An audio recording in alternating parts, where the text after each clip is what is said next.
Salve moçadinha, quem vos fala é o professor Israel Matos. Seja bem-vindo ao canal. E se você ainda não é inscrito, antes de começar a assistir o vídeo, inscreva-se, curta, comenta, divulga para a família, divulga para os amigos, divulga para os conhecidos, divulga para todo mundo. E vamos lá, a nossa aula de hoje, vamos falar sobre o que é uma grandeza física vetorial.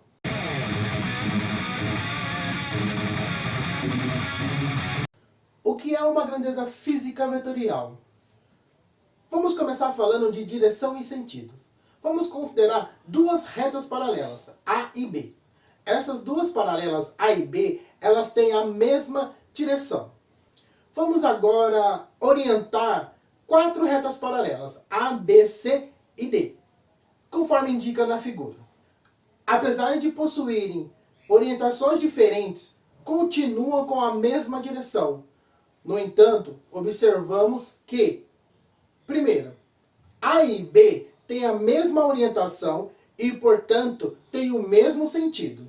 2. C e D têm a mesma orientação e, portanto, têm o mesmo sentido. 3. B e C têm orientações opostas e, portanto, têm sentidos opostos. Podemos definir: direção é a propriedade comum às retas paralelas.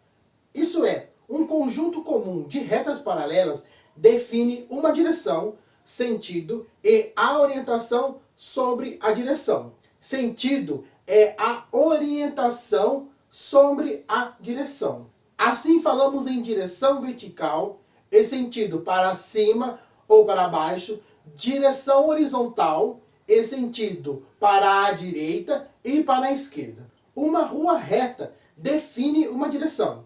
Nessa rua podemos caminhar para um lado ou para o outro, isto é, em dois sentidos. Na figura, os carros A e B possuem velocidades de mesma direção, paralela à pista, porém com sentidos opostos. Quando dois carros trafegam em uma mesma rua reta, um de encontro para o outro, dizemos que eles se movem na mesma direção, porém em sentidos opostos.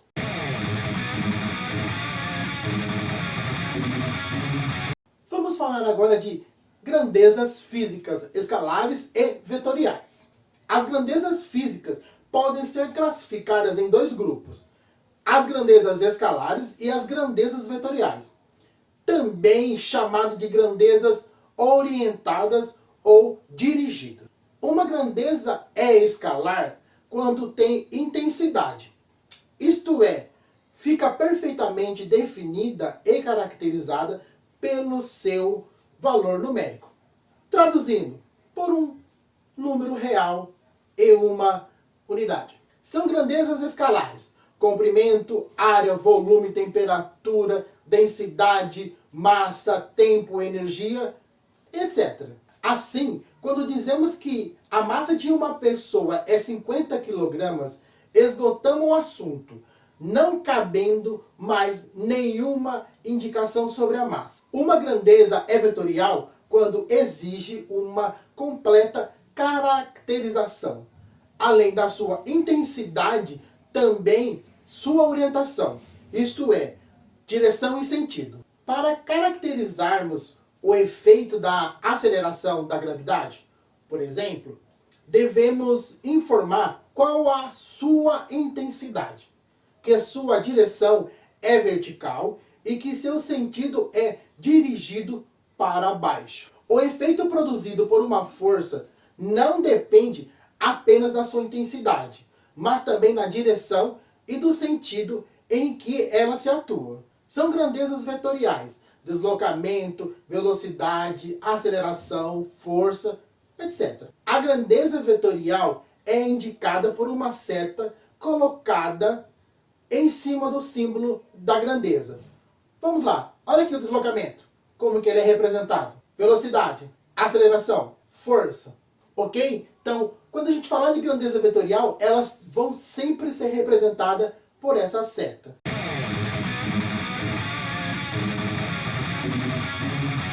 Exemplo: esse enunciado vale para a questão 1 e 2. Um carro se move na posição A Para a posição B, indicados na figura, define-se deslocamento do carro D como sendo um vetor que tem origem na posição inicial e extremidade na posição final. Pergunta 1. O deslocamento do carro tem orientação mais bem representada pelo segmento. Moçadinha, eu só coloquei aqui o gráfico e a posição A e a posição B, o que estava mostrando na minha figura. E ele fala assim, o deslocamento do meu carro tem orientação mais bem representada pelo segmento A, B, C, D ou E. De acordo com a definição, o deslocamento D é um vetor de origem em A e extremidade em B. Logo, se eu olhar para a minha figura e olhar para o meu gráfico, meu A está aqui em cima e meu B está aqui embaixo. Então, logo, o deslocamento do meu carro vai ser para baixo, que me dá a letra E.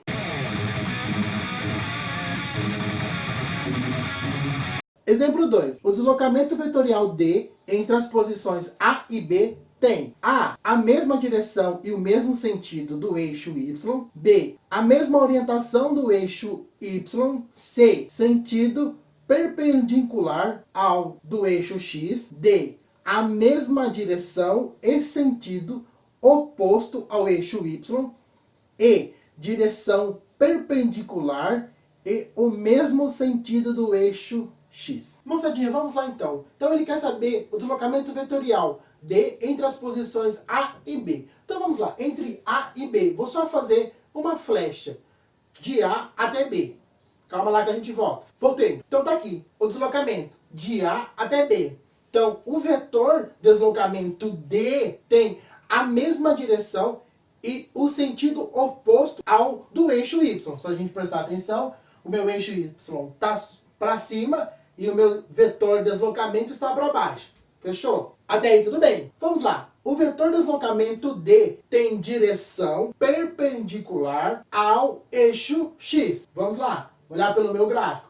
Então, meu eixo Y está aqui e meu deslocamento está aqui. Meu deslocamento D está aqui. Então, ele é perpendicular. Está correto também. Vamos só analisar mais uma coisa. Então, moçadinha, se a gente já pegou que o vetor deslocamento tem a mesma direção e o sentido oposto ao do eixo Y, e a gente também já analisou que o vetor deslocamento D tem direção perpendicular à do eixo X, só podemos comparar os sentidos em uma mesma direção. E isso me dá a letra D.